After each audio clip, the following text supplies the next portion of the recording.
सरकारी नौकरी, उच्च पद और मान अब पाना हुआ बेहद आसान। लॉग ऑन करें www.kdcampus.live। मान लीजिए दो लोग सेम जेंडर के हैं, दोनों आदमी हैं या दोनों औरत, और एक दूसरे से प्यार करते हैं। प्यार करते हैं तो शादी करने का मन बन सकता है।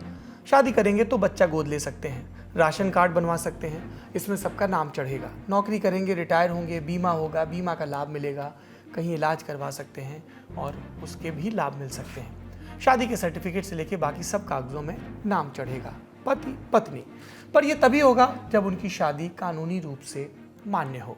पर ऐसा नहीं हो पाएगा क्योंकि सुप्रीम कोर्ट की संवैधानिक बेंच ने आज यानी 17 अक्टूबर को ऐसा करने से इनकार कर दिया। सेम सेक्स मैरिज को हमारे देश में कानूनी वैधता अभी नहीं मिल पाएगी, वो बच्चा गोद नहीं ले पाएंगे। आज हम इसी के बारे में विस्तार से बात करेंगे। जजेस ने क्या कहा, क्या निर्देश जारी किए, आगे क्या हो सकता है, केंद्र सरकार, देश की संसद क्या फैसले ले सकती है, और जो इस फैसले से सीधे तौर पर प्रभावित होते हैं, जो शादी करना चाहते थे अब नहीं कर पाएंगे, उनकी क्या प्रतिक्रिया है। नमस्कार, सौरभ द्विवेदी नाम है हमारा और आप देखना शुरू कर चुके हैं लल्लन टॉप शो। 17 अक्टूबर 2023 सुबह के 10:40 के आसपास का वक्त सुप्रीम कोर्ट के कोर्ट नंबर 1 में संवैधानिक बेंच के 5 जज अपनी कुर्सी पर बैठे। इनमें थे chief justice DY Chandrachud, justice Sanjay Kishan Kaul, justice S Ravindra Bhat, justice Hima Kohli और जस्टिस PS नरसिंगा। जज इस देश का एक बहुत बड़ा फैसला सुनाने वाले थे।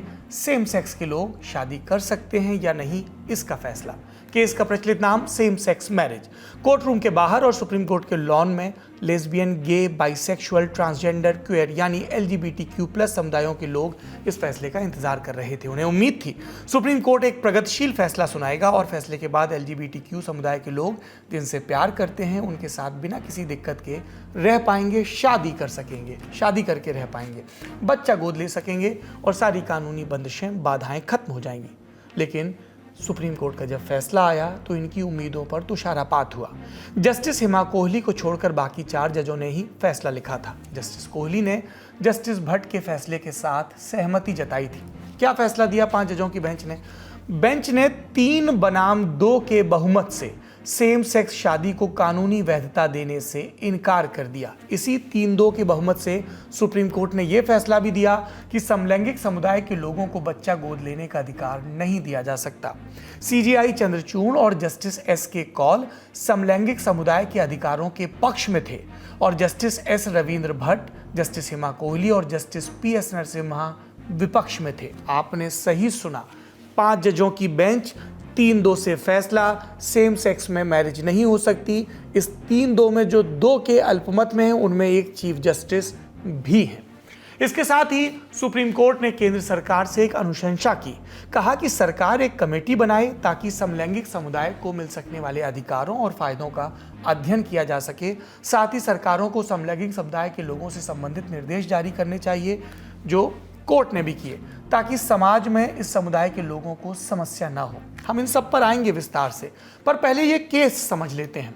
नवंबर 2022 एक समलैंगिक कपल सुप्रियो चक्रवर्ती और अभय डांग ने सुप्रीम कोर्ट में याचिका दायर की। इस याचिका में 1954 के स्पेशल मैरिज एक्ट की संवैधानिक वैधता को चुनौती दी गई। कहा गया कि इस कानून में सिर्फ एक पुरुष और एक स्त्री के बीच ही शादी को मान्य करार दिया गया है। ये समलैंगिक लोगों के साथ भेदभाव है जो उन्हें शादी के बेनिफिट से दूर रखता है। कैसे बेनिफिट?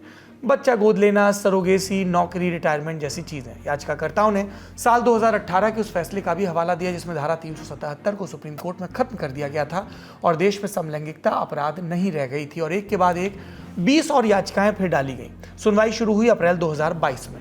सुनवाई में केंद्र सरकार ने कहा कि सेम सेक्स शादी को मंजूरी नहीं दी जा सकती। कुछ और बातें कही, जैसे समलैंगिकता एक शहरी और अभिजात्य चीज है, अर्बन एलिटिस्ट व्यू। सरकार के मुताबिक ये पूरे भारतीय समाज को नहीं दर्शाती। हमारे देश में शादी को संस्कार माना गया है। यहाँ शादी सदियों पुराने रीति रिवाजों, प्रथाओं और सामाजिक मूल्यों पर निर्भर करती है। समलैंगिक शादी भारतीय परिवार की अवधारणा के खिलाफ है।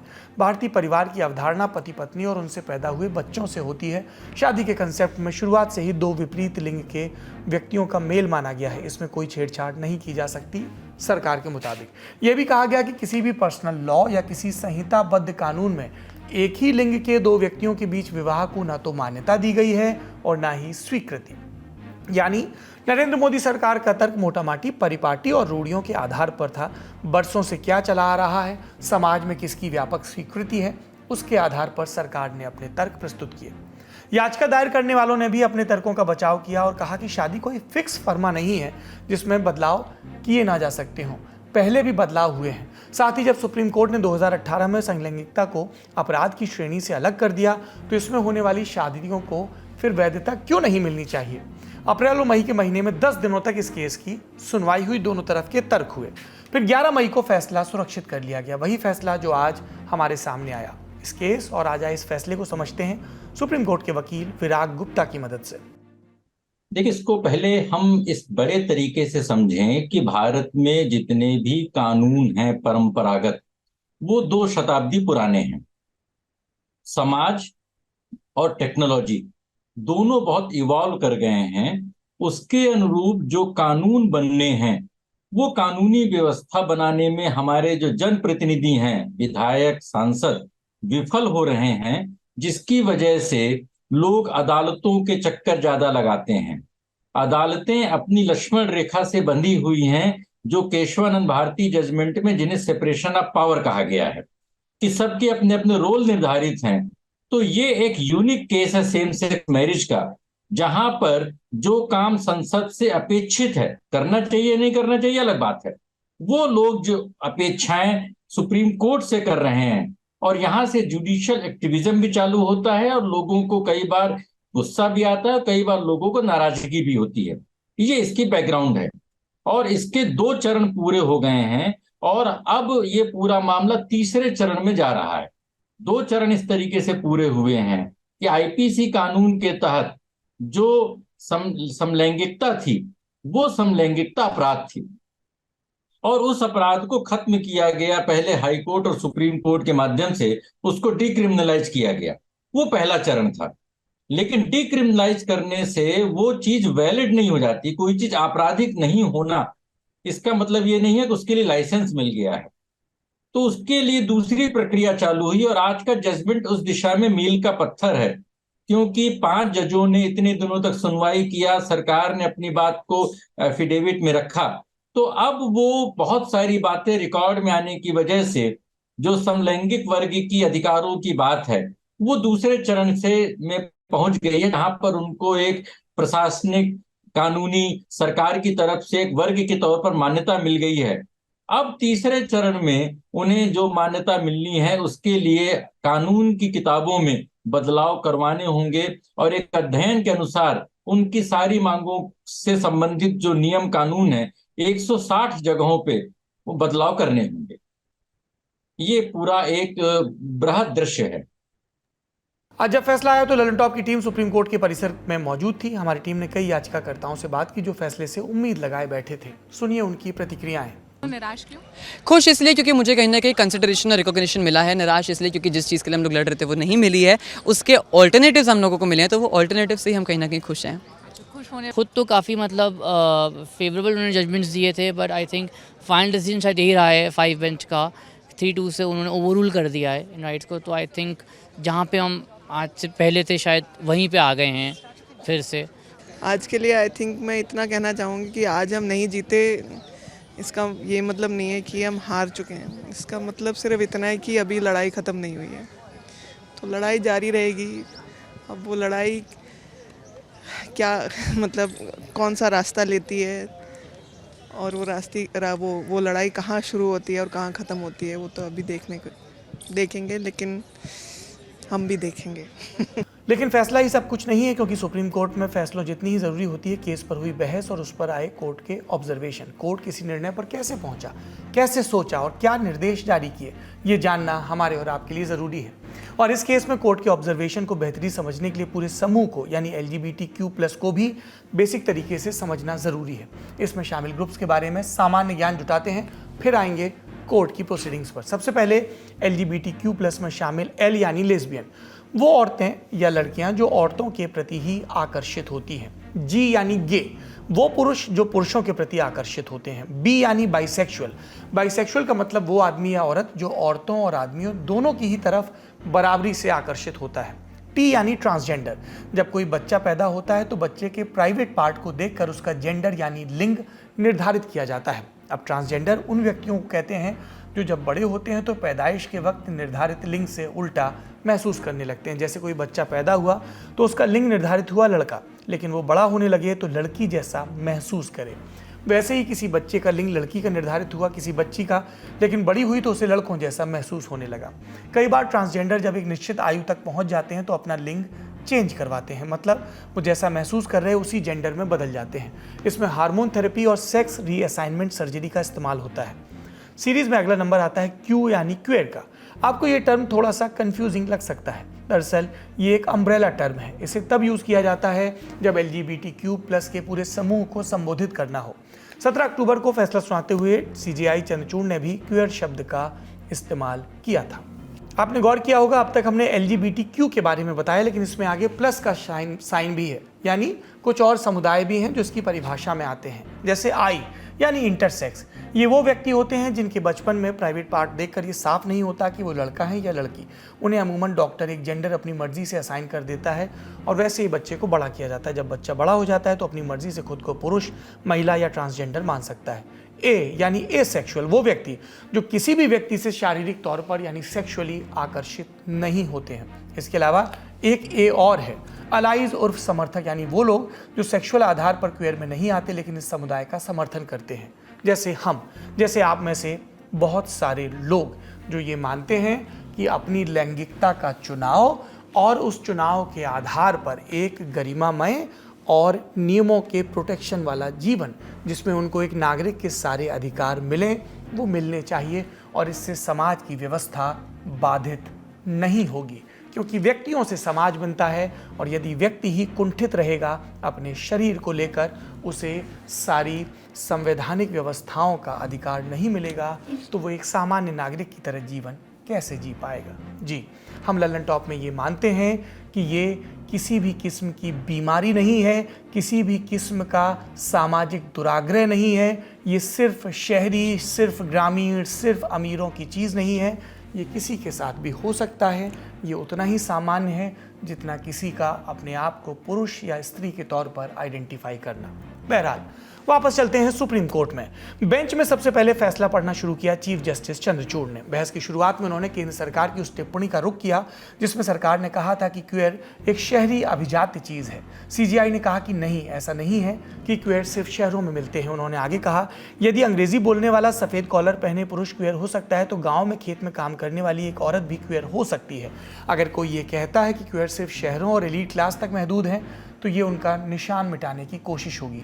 शहरों में रहने वाले सभी लोगों को एलीट नहीं कहा जा सकता। किसी भी क्लास, कास्ट और सामाजिक आर्थिक परिस्थिति का व्यक्ति क्वेयर हो सकता है। इसके बाद चीफ जस्टिस चंद्रचूड़ ने विवाह पर बात शुरू की।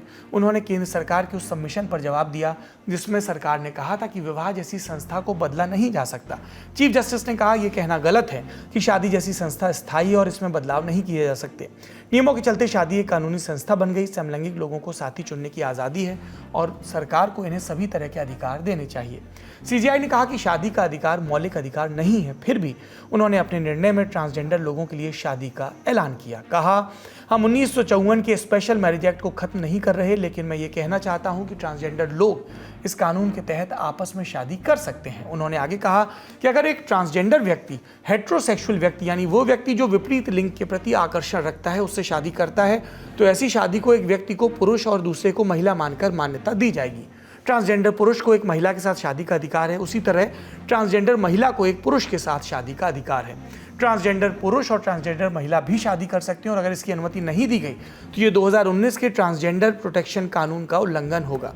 CJI की इस टिप्पणी को हम और समझते हैं एक्सपर्ट से। उन्होंने एक इंटरप्रिटेशन किया है जो भी शादी के भारत में कानून है इंक्लूडिंग स्पेशल मैरिज एक्ट, उनमें मोटे तौर पे तीन बातें। पहली बात कि शादी की न्यूनतम उम्र, लड़की की उम्र 18 साल, लड़के की उम्र 21 साल। दूसरा कि वो स्वेच्छा से होनी चाहिए, मर्जी से होनी चाहिए। तीसरी बात, लड़की और लड़के की ही शादी हो सकती है। तो वो बात आ रही थी कि लड़की और लड़के के दायरे में सेम सेक्स को लाया जाए, वो बात इसलिए स्पेशल मैरिज एक्ट को खत्म करने की बात नहीं थी। स्पेशल मैरिज एक्ट के दायरे में, क्योंकि जब ये बात आई कि हिंदू मैरिज एक्ट या मुस्लिम जो पर्सनल लॉ के दायरे में इसको नहीं लाया जा सकता है, तो वहां से डिमांड आई कि स्पेशल मैरिज एक्ट के दायरे में लाया जाए, लेकिन स्पेशल मैरिज एक्ट में इंटरप्रिटेशन की कोई गुंजाइश नहीं थी। इसलिए ट्रांसजेंडर्स के बारे में उन्होंने एक इंटरप्रिटेशन उस चीज का दिया है, और सुप्रीम कोर्ट के जजमेंट जो होते हैं, जो बहुमत के फैसले होते हैं, देश का कानून बन जाते हैं। लेकिन लड़की और लड़के के फर्क को जब आप खत्म कर देते हैं, तो जो पूरी हमारे यहाँ के पारिवारिक कानून हैं वो ही पूरे खत्म हो जाते हैं। तो ये एक संकट की बात है कि देश में जितने भी हमारे पारिवारिक कानून हैं, और यहाँ से यूनिफॉर्म सिविल कोड की भी बात आती है कि क्या अब यूनिफॉर्म सिविल कोड की आवश्यकता नहीं है। अगर लड़की लड़के का फर्क खत्म हो गया तो जो 7 फेरे की बात है, रीति रिवाजों की बात है, तलाक की बात है, 6 महीने या 1 साल अलग रहने की बात है, या लड़कों की कस्टडी की बात है, या मेंटेनेंस की बात है, या फिर जो जितने धार्मिक रीति रिवाजों की बात है, उत्तराधिकार की बात है, विवाहित लड़की की बात है, अविवाहित लड़की की बात है, डिपेंडेंट लड़की की बात है, लड़के और लड़की के बीच में बात है, जो HUF की बात है। तो क्या ये सारे जो परंपरागत कानून है, तो एक देश में 2 कानून भी नहीं हो सकते हैं। तो जो सेम सेक्स मैरिज का मामला है, वो मामला है ब्रॉडर तौर पे एक देश में 2 विधान हो सकते हैं कि नहीं हो सकते हैं। तो आधुनिक आवश्यकताओं के अनुसार परंपरागत कानूनों को कैसे इंटीग्रेट किया जाए, इसके लिए क्षमता और साहस दोनों चीजों का संसद में अभाव दिखता है, और जिसकी वजह से ये इस तरीके के जटिल जजमेंट आ रहे हैं, जिससे कि एक किस्म की कानूनी अराजकता बढ़ती है, लोगों में मोहभंग होता है और बहुमूल्य कानूनी समय खराब होता है। इसके बाद चीफ जस्टिस ऑफ इंडिया ने बच्चा गोद लेने पर टिप्पणी की। कहा कि क्वेयर कपल और अविवाहित कपल को बच्चा गोद लेने का अधिकार है। इसके लिए चीफ जस्टिस ने कारा CARA यानी सेंट्रल एडॉप्शन रिसोर्स अथॉरिटी के नियमों का हवाला दिया। आगे बढ़े उससे पहले कारा के नियम समझते हैं, क्योंकि इसका जिक्र खबर में बार बार आएगा। दरअसल हमारे देश में बच्चा गोद लेने के लिए कारा के नियमों का पालन करना होता है। साल 2011 में केंद्र सरकार ने नियम बनाए। कहा गया क्वेयर समुदाय के लोग एक कपल की तरह बच्चा गोद नहीं ले सकते, बल्कि वो इंडिविजुअल यानी निजी हैसियत में बच्चे को गोद ले सकते हैं, यानी सिंगल क्वेयर व्यक्ति गोद ले सकता है। साथ ही कारा में यह भी कहा गया कि गैर शादीशुदा हेट्रोसेक्सुअल कपल बच्चा गोद नहीं ले सकते। ये बात कानूनी पेचीदगियां लिए है, तो एक्सपर्ट से सुनते हैं। कारा की जो गाइडलाइंस हैं, कारा के गाइडलाइंस का जो सेक्शन 5 है, वो बात करता है कि कौन कौन लोग हैं कॉम्पिटेंट है टू अडॉप्ट, कौन कौन अडॉप्ट करने के लिए सक्षम है। जिसके अंदर जिन कैटेगरीज की बात की गई है, उसमें सबसे पहले आते हैं मैरिड कपल्स जो कि चाइल्डलेस हैं, जिनका अपना कोई बच्चा नहीं है। सेकंड, वो मैरिड कपल्स जिनके ऑलरेडी बायोलॉजिकल बच्चेज हैं, इररिस्पेक्टिव ऑफ द फैक्ट कि उनके कितने बेटे या बेटियां हैं। एंड थर्ड आते हैं इंडिविजुअल, यानी कि कोई भी एक इंडिविजुअल, एक ईदर मेल या फीमेल, कोई भी individual who is competent to adopt. इस पूरे क्राइटेरिया में या इस पूरे सेक्शन के अंदर या रेगुलेशन के अंदर कहीं पर भी क्वीर कम्युनिटी को लेके एक्सप्लिसिटली कोई बात नहीं की गई है। इट मीन्स हेट्रोसेक्सुअल कपल्स तो अडॉप्ट कर सकते हैं, लेकिन होमोसेक्सुअल कपल्स के लिए या फिर क्वीर कपल्स के लिए कहीं पर भी इसके अंदर कोई भी किसी भी तरह का उल्लेख नहीं किया गया है। आज सुप्रीम कोर्ट ने समलैंगिक व्यक्ति की शादी के मुद्दे में अपना जजमेंट दिया। इसमें उन्होंने जो नियम है भारत में बच्चों को गोद लेने के लिए, उसके बारे में भी कुछ कहा। ये नियम के अनुसार दोनों शादीशुदा लोग और अकेले व्यक्ति बच्चों का गोद ले सकते हैं। इसमें ये भी कहा है कि अगर शादीशुदा लोग बच्चों का गोद लेना चाहते हैं तो उनको 2 साल तक शादीशुदा होना पड़ेगा। ये नियम के 5(3) में दिया गया है, रेगुलेशन 5(3). इस नियम में कोई उल्लेख नहीं है विषम लैंगिक या समलैंगिक लोग का, पर अगर आपको एक कपल होने के नाते बच्चों का गोद लेना पड़ेगा तो आपको इसके लिए शादीशुदा होना पड़ेगा 2 साल के लिए। और इसीलिए सुप्रीम कोर्ट ने ये नियम 5(3) पे भी अपना जजमेंट दिया। आज का जो सिनेरियो है, आज के सिनेरियो के हिसाब से जो आज का सेटल्ड लॉ है, उसके हिसाब से ट्रांसजेंडर या क्वीर कपल एक बच्चा अडॉप्ट नहीं कर सकते हैं। सुप्रीम कोर्ट का ये कहना इसलिए है क्योंकि पिछले दिनों सुप्रीम कोर्ट ने ये नोटिस किया है कि बच्चे अडॉप्ट करने वाले जो कपल हैं उनको कई समस्याओं का सामना करना पड़ रहा है, क्योंकि कारा की गाइडलाइंस की और रेगुलेशंस की वजह से। इसलिए सुप्रीम कोर्ट का ये मानना था कि कारा की जो रेगुलेशंस हैं वो असंवैधानिक हैं और वो भेदभाव करते हैं। इसलिए सुप्रीम कोर्ट का ये फैसला, आज माइनॉरिटी व्यू ये आया है, लेकिन मेजॉरिटी व्यू अदरवाइज है। फिर से रुक करते हैं सुप्रीम कोर्ट के अंदर का। अपना फैसला पढ़ते हुए सीजीआई ने कारा के नियमों को असंवैधानिक करार दिया और कहा कि ऐसा कोई सबूत या डेटा नहीं कि सिर्फ हेट्रोसेक्सुअल कपल ही बच्चों की अच्छी परवरिश कर सकते हैं। इसके बाद सीजीआई ने केंद्र सरकार और राज्य सरकारों को समलैंगिक समुदाय से जुड़े लोगों के बाबत कुछ निर्देश दिए। क्या थे निर्देश? सरकारें ध्यान दें कि क्वेयर समुदाय के लोगों के खिलाफ कोई भेदभाव ना हो, व्यक्तियों की उनकी सेक्सुअल ओरिएंटेशन और जेंडर आइडेंटिटी के चलते प्रताड़ना ना हो, इसके लिए समाज को शिक्षित किया जाए, संवेदनशील बनाया जाए। क्यूआर समुदाय के लोगों के लिए एक डेडिकेटेड हॉटलाइन बनाए और समुदाय के वो लोग जो हिंसा या भेदभाव झेल रहे हैं उनके लिए गरिमागृह नाम से सेफ हाउस बनाए। जिनकी उम्र नहीं है उनके लिए सेक्स चेंज सर्जरी को बैन कर दें और कोई व्यक्ति क्यूआर की तरह पहचाना और चिन्हित किया जाए, इसके लिए पहले वो हार्मोन थेरेपी करे, इस कंडीशन को खत्म किया जाए। अगर कोई ट्रांसजेंडर व्यक्ति हेट्रोसेक्सुअल संबंध में है तो मौजूदा कानूनों के अंतर्गत उसकी शादी करें। ये बात तमाम पर्सनल लॉ पर भी लागू होती है। गैर शादीशुदा कपल और क्यूआर कपल को साथ में बच्चा गोद लेने का अवसर दें। इसके साथ ही सीजीआई ने पुलिस और जांच एजेंसियों को भी निर्देश दिए। कहा, कानूनी एजेंसियां क्यूआर व्यक्तियों से बस जेंडर आइडेंटिटी और सेक्सुअल ओरिएंटेशन पर सवाल जवाब करने के लिए उन्हें थाने या ऑफिस न बुलाएं, ना ही उनके घर जाएं। क्यूआर समुदाय के लोग अगर किसी कारणवश अपने परिवार के पास नहीं जाना चाहते तो जाने का दबाव न बनाएं। अगर कोई क्यूआर व्यक्ति कहता है कि उसका परिवार उनके आने जाने में रोक टोक कर रहा है तो एजेंसियां जांच करें और सुनिश्चित करें कि उसके आने जाने में कोई व्यवधान न आए। अगर किसी क्यूआर व्यक्ति ने यह शिकायत की है कि उनके इस जेंडर आइडेंटिटी की वजह से उनका परिवार उनके साथ हिंसा कर रहा है तो पुलिस और जांच एजेंसियां शिकायत की जांच करें, सुरक्षा मुहैया करवाएं। अगर किसी क्यूआर कपल के खिलाफ उनके आपसी संबंध से जुड़े मामले में एफआईआर दर्ज करने की नौबत आए तो एफआईआर से पहले पुलिस पूछताछ करे, पुष्टि करे कोई अपराध हुआ है तभी एफआईआर दर्ज करे। इसके साथ ही सीजीआई ने केंद्र सरकार को उनका वायदा याद दिलाया। केंद्र सरकार ने 3 मई को सुप्रीम कोर्ट में बताया था क्यूआर समुदाय से जुड़ी समस्याओं पर कैबिनेट सचिव की अध्यक्षता में एक कमेटी गठित की जाएगी। केंद्र की ओर से सॉलिसिटर जनरल तुषार मेहता ने तब कहा कि सेम सेक्स कपल को सामाजिक लाभ देने को लेकर कोर्ट ने जो सवाल उठाए उस पर सरकार सकारात्मक सोच रखती है। इस पर सीजीआई ने फैसला सुनाते हुए आज कहा, सॉलिसिटर जनरल तुषार मेहता ने आश्वासन दिया था कि कमेटी बनाई जाएगी। कमेटी को क्यूआर कपल के अधिकारों को लेकर समुदाय से सुझाव लेने चाहिए। इसमें उनके ration card, joint bank account, pension, gratuity के अधिकारों पर विचार होना चाहिए। सीजीआई चंचून का टेक, ट्रांसजेंडर को शादी करने का हक है, समलैंगिकों की शादी के लिए नियम बदले जा सकते हैं, क्यूआर कपल को बच्चा गोद लेने का अधिकार भी दिया जाए। 5 जजों की बेंच, 4 ने फैसला सुनाया, आपने 1 का सुना। अब आते हैं जस्टिस संजय किशन कौल पर। उन्होंने क्या कहा? जस्टिस कौल ने सीजीआई के फैसले से सहमति जताई और कहा कि समलैंगिक शादी को मान्यता देना शादी की समानता की तरफ एक कदम आगे बढ़ाने जैसा है। हालांकि उन्होंने कहा कि कोर्ट सामाजिक नैतिकता से नहीं बल्कि संवैधानिक नैतिकता से चलता है। जस्टिस कौल के मुताबिक क्यूआर समुदाय को भारत के संविधान के तहत संरक्षण का अधिकार है। हेट्रोसेक्सुअल और सेम सेक्स मैरिज को एक ही सिक्के के 2 पहलू की तरह देखना चाहिए। ऐतिहासिक अन्याय और भेदभाव को सुधारने का मौका है। सरकार को ऐसी शादियों को मान्यता देने की जरूरत है। यानी उन्होंने सरकार को सेम सेक्स शादी के लिए नियम कानून बनाने की जिम्मेदारी सौंपी। जस्टिस कौल ने कहा, इस भेदभाव के खिलाफ कानून बनाने की जरूरत है। कानूनी फ्रेमवर्क के जरिए क्यूआर समुदाय के साथ भेदभाव दूर किया जा सकता है। सरकार सुनिश्चित करे समलैंगिक जोड़ों को बुनियादी जरूरतों के लिए भेदभाव का सामना न करना पड़े। जस्टिस कौल ने सीजीआई के बच्चा गोद लेने वाले फैसले से भी सहमति जताई। कारा के नियमों को भी असंवैधानिक करार दिया। जस्टिस कौल का टेक, ट्रांसजेंडर को शादी करने का हक, समलैंगिकों की शादी के लिए नियम बदले जा सकते हैं, क्यूआर कपल को बच्चा गोद लेने का हक दिया जाए। ये वो 2 जज थे जो क्यूआर समुदायों के पक्ष में सामने आए। फिर आए जस्टिस रविंद्र भट्ट, जिनके निर्णय और ऑब्जर्वेशन से जस्टिस हिमा कोहली ने सहमति जताई। क्या कहा जस्टिस भट्ट ने?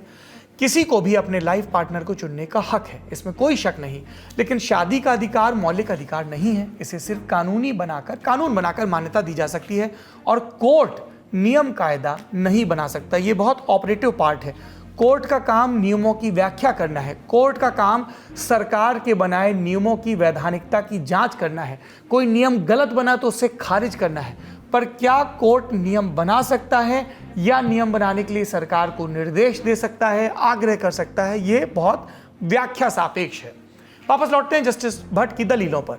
उन्होंने ट्रांसजेंडर व्यक्ति के शादी के अधिकार पर सहमति जताई। क्यूआर समुदाय के लिए कहा कि उसे अपने पार्टनर को चुनने, प्यार जताने और सेलिब्रेट करने का हक है, रोक नहीं है। लेकिन सीजीआई के फैसले के उलट जस्टिस भट्ट ने यह भी कहा कि क्यूआर कपल को बच्चा गोद लेने का अधिकार दिए जाने से मैं असहमत हूं। कारा के नियमों को खारिज नहीं किया जा सकता। इसके अलावा जस्टिस भट्ट ने सीजीआई द्वारा जारी निर्देशों से भी सहमति जताई। जस्टिस भट्ट और जस्टिस कोहली का टेक, ट्रांसजेंडर को शादी करने का अधिकार है, क्यूअर के लिए शादी के नियम नहीं बदले जा सकते, क्यूअर कपल को बच्चा गोद लेने का अधिकार नहीं दिया जा सकता। गौर करिए, जस्टिस भट्ट ने ट्रांसजेंडर को शादी के हक पर सहमति जताई, लेकिन सेम सेक्स में अगर आप गे की बात करें, लेस्बियन की बात करें, तो उन्होंने सहमति नहीं जताई है। इसके बाद नंबर आता है जस्टिस पीएस नरसिम्हा का। अभी तक 2-2 का गेम है। अब जो 5वां फैसला आएगा 5वें जज का, उससे तय होगा कि फैसले का रुख क्या रहेगा, फाइनल फैसला क्या होगा। जस्टिस नरसिम्हा मोटामाटी उसी ऑब्जर्वेशन के साथ बात कर रहे थे जो ऑब्जर्वेशन जस्टिस भट्ट का था। उन्होंने कहा शादी का अधिकार कानून के तहत दिया हुआ अधिकार है और सरकार को इन अधिकारों का संरक्षण करना है। जस्टिस नरसिम्हा के मुताबिक सीजीआई ने जिन अनुच्छेदों के तहत शादी के अधिकार का जिक्र किया, मेरे लिए उन अनुच्छेदों में ऐसा अधिकार नहीं है। शादी मौलिक अधिकार नहीं है। जस्टिस नरसिम्हा ने कारा नियमों को खारिज करने की बात नहीं मानी, यानी क्यूअर कपल के गोद लेने के अधिकार से वो भी सहमत नहीं थे। जस्टिस नरसिम्हा का ट्रेक, ट्रांसजेंडर को शादी करने का हक है, क्यूअर के लिए शादी के नियम नहीं बदले जा सकते, यानी गे के लिए, लेस्बियन के लिए और दूसरे के लिए। क्यूअर कपल को बच्चा गोद लेने का अधिकार भी नहीं दिया जा सकता। सभी जजों के टेक को मिलाकर देखें तो सेम सेक्स शादी को कानूनी वैधता देने और बच्चा गोद लेने का अधिकार 3 बनाम 2 के बहुमत से गिर जाता है। सुप्रीम कोर्ट के अंदर की ये बहस जब सामने आई तो क्यूअर समुदाय में भी एक विभाजन देखने को मिला। फैसला सुनकर समलैंगिक समुदाय के लोगों ने कहा यह फैसला और ऑब्जर्वेशन भेदभाव से भरा है, क्योंकि ट्रांसजेंडर को शादी का हक दिया गया, क्यूअर को नहीं। सुनिए उनकी बात। उन्होंने ये बोला कि सेक्सुअल ओरिएंटेशन के बेसिस पे आप डिस्क्रिमिनेट नहीं कर सकते, बट दूसरे ही टाइम उन्होंने ये कह दिया कि जो ट्रांस बाइनरी जो हेट्रोसेक्सुअल है उसे मैरिज का राइट है ना, वो शादी कर सकते हैं। पर लेस्बियन वुमन का क्या, या जिसकी सेक्सुअल ओरिएंटेशन हेट्रोसेक्सुअल नहीं है उसका क्या? आपने एक तरफ तो ये कहा डिस्क्रिमिनेशन नहीं हो सकता, दूसरी तरफ आपने खुद ही डिस्क्रिमिनेशन कर दिया है ना, कि हेट्रोसेक्सुअल जो है, बाइनरी में जो ट्रांस है, उसे ही राइट मिलेगा मैरिज का। सुप्रीम कोर्ट में ये याचिकाएं परास्त हो गई। अब देश का वो बड़ा हिस्सा जो एक खास जेंडर आइडेंटिटी के साथ हमारे बीच है, एक खास सेक्सुअल ओरिएंटेशन के साथ हमारे बीच है, क्या उस हिस्से के पास कोई रास्ता बचता है? क्या संवैधानिक बेंच द्वारा जजमेंट के बाद एक और बड़ी बेंच के पास जाया जा सकता है? ये आप सब कुछ केंद्र सरकार के पाले में है, जो अभी तक कोर्ट में इन याचिकाओं का विरोध कर रही थी। नहीं, देखिए, पिटिशनर्स के पास कानूनी रास्ते बचे हैं, क्योंकि व्यक्तिगत तौर पर या संगठन के तौर पर कोई भी नए व्यक्ति कभी भी किसी भी तरीके की एक नई याचिका की शुरुआत कर सकते हैं। और इस मामले में इसके पहले भी बहुत नए तरीके की बातें हुई कि जब सुप्रीम कोर्ट ने एसएलपी डिसमिस कर दी, उसके बाद फिर नए तरीके से क्यूरेटिव पिटीशन पेंडिंग थी, और उसके बाद एक नई याचिका को करके, और उसके लिए जो प्राइवेसी का जजमेंट है उसमें कुछ उसके बारे में ऑब्जर्वेशंस किए गए, और उस जजमेंट के आधार पर उसमें एक रिलीफ दी गई। एक संगठित वर्ग है और उस संगठित वर्ग की लड़ाई की वजह से अदालतों में परिणाम आते हैं। संसद में भी इसके बारे में कई प्राइवेट बिल पेश किए गए, इसके पहले कई बार चीजें हुई, लेकिन जो समाज की जो एक रिफ्लेक्शन है वो संसद के हिसाब से इस बारे में कानूनी बदलाव की जरूरत महसूस नहीं हो रही है, क्योंकि जिस तरीके से महिलाओं के आरक्षण की बात हो या दूसरी बातें हैं, वहां पर तुरंत कानून बन जाते हैं, कानून बदल जाते हैं। लेकिन इस विषय पे संसद में कहीं ना कहीं से एक रूढ़िवादिता की स्थिति आप मान सकते हैं। अब उसके लिए 3 बहुत बड़े कारण हैं कि क्यों बदलाव नहीं हो रहे हैं, और मैं समझता हूं इसके लिए ठोस तरीके से न इस जजमेंट में बातें की गई हैं, न ही उस वर्ग की तरफ से आ रहा है। पहला, कि अभी तक इसके बारे में कोई ऑथेंटिक सर्वे नहीं है कि इस एलजीबीटी कम्युनिटी से जुड़े हुए टोटल कितने लोग हैं भारतवर्ष में। मनमाफिक तरीके से गणना आती है, कोई बोलता है 10 करोड़ है, कोई बोलता है 10% आबादी है, लेकिन जो आंकड़े हैं वो आंकड़े बहुत ही कम हैं, और वो सही तस्वीर है या नहीं है, या उस वर्ग को बहुत बढ़ा चढ़ा के बताया जा रहा है, ये पहली बात है। दूसरी बात कि एलजीबीटी वर्ग को पुलिस के दमन का कितना शिकार होना पड़ रहा है, इसका भी कोई आंकड़ा नहीं है कि पुलिस के दमन कितने हैं। एनसीबीआर की डेटा से पता चले कि कितने एफआईआर, कितने क्या दमन है, ये दूसरी बात है। तीसरा, इसके स्वास्थ्यगत पहलू के क्या मामले हैं, क्योंकि इसके पहले सरकार ने सुप्रीम कोर्ट में बोला था और इसके पहले हाई कोर्ट में भी बात आई थी कि इसके बहुत सारे इसके स्वास्थ्यगत पहलू हैं, और उसके बारे में अभी तक कोई वैज्ञानिक स्टडी नहीं की गई है, क्योंकि उसको ठप्पा लगाने से पहले उसकी चीजों को देखना पड़ेगा। ये बातें हैं। एक बड़ी बात जो है कि जो भारत में परंपरागत विवाह हैं, वो धर्म के हिसाब से देखा जाए तो हिंदुओं के लिए, ईसाइयों के लिए, सिख, जैन, इन सब के लिए कानून है, और मुसलमान जो है वो पर्सनल लॉ से निर्धारित होते हैं। तो प्रश्न इस बात का है कि स्पेशल मैरिज एक्ट में रजिस्ट्रेशन नहीं होगा और लिव इन मैरिज के लिए भारत में भी कोई कानूनी व्यवस्था नहीं बनी, और आज की तारीख में भारत में कानून के अनुसार लड़की 18 साल से कम उम्र की नहीं होनी चाहिए, लड़का 21 साल से कम का नहीं होना चाहिए। तो जब सेम सेक्स मैरिज की बात करते हैं तो उसमें लड़का कौन है, लड़की कौन है, उनकी उम्र क्या होनी चाहिए, इस बारे में कोई भी एक क्लैरिटी नहीं है। अदालतें और सरकारें अपना काम करेंगी, हम बतौर समाज अपना काम करें। किसी को किसी जेंडर आइडेंटिटी के साथ होने पर चिढ़ाएं नहीं, उनके सेक्सुअल चुनाव के चलते उल्हाना न दें, भेदभाव न करें, खुद को सहज करें। ये लोग कोई अजायब घर नहीं है, ये लोग हम हैं, हमारे जितना व्यक्ति, हमारे जितना इंसान, हमारे जितना नागरिक। खबरों का सिलसिला यहीं तक, अब चलते हैं उम्मीद की बात की तरफ। उम्मीद की बात का नज़ारा इस वीडियो में देखिए। एक बुजुर्ग जिम में केबल क्रॉसओवर करते दिख रहे हैं। ये कसरत चेस्ट की मांसपेशियों को दुरुस्त करने के लिए बेहतर मानी जाती है। सोशल मीडिया पर वीडियो को शेयर करते हुए लोग लिख रहे हैं, इन बुजुर्ग शख्स को देखकर उन्हें एक्सरसाइज का मोटिवेशन मिल रहा है। मिलना भी चाहिए उन्हें भी, जो हर रोज़ कसरत ना करने के नए नए बहाने खोजते हैं, और उन्हें भी जो जिम शुरू करने के लिए लंबे वक्त से सोमवार का इंतज़ार कर रहे हैं और 1 जनवरी को जिम की फीस भरकर घर बैठ जाते हैं। अपना और अपनों का ख्याल रखिए, अपनी सेहत का, अपनी संवेदना का। शुभ रात्रि।